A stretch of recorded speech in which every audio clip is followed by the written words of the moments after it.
الفيونكه اهي هناخد مثلا 12 سم كده وهنتنيها ماشي في 10 سم العرض بتاعها او اقل او اكتر اللي انا عايزاه، دي حريه شخصيه لو عايزاها صغيره او كبيره. هتنيها كده مجوز كده وابتدي اخيط لحد هنا كده، اخيط بالمكنه واسيب حوالي سنتي بس في النص واكمل خياطه الناحيه الثانيه. هسيب سنتي واحد بس في النص واكمل خياطه الناحيه الثانيه وهقفلها.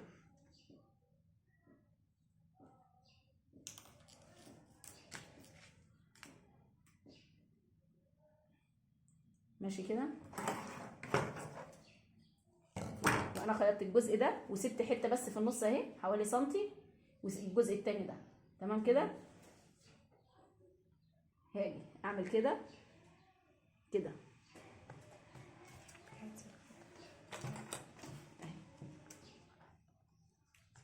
وهقفل من هنا وهقفل من هنا، هقفل من الناحيه دي وهقفل من الناحيه دي، وبعد كده هقوم قلبه من النص هنا عشان ما تبقاش الخياطه باينه عندي من اي اتجاه. خلاص كده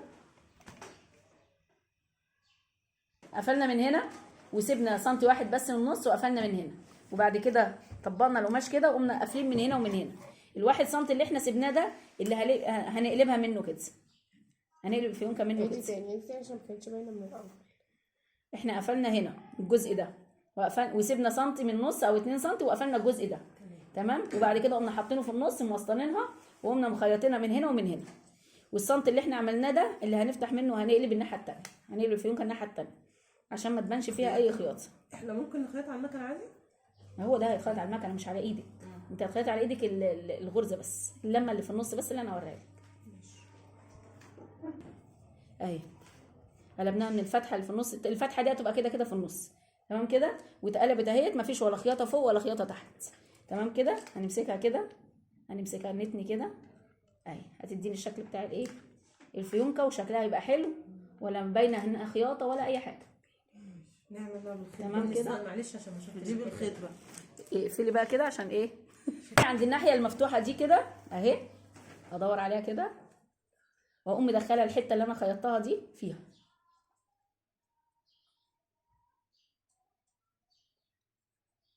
اطلعها كده تمام، وهقوم مخيطاها من تحت كده، هخيط دي في دي كده من تحت تمام، واقوم حاطه الفيونكه بقى بعد ما اتخيطت هقوم مدككه الفيونكه كلها فيها كده واقوم حطها كده واخيط ويبقى ايه البوني بتاعي كده جاهز تمام كده. ركبنا الفيونكه اهي الناحيه التانيه ده من ورا اهو كده، معانا البوني جاهز على اللبس على طول تمام كده.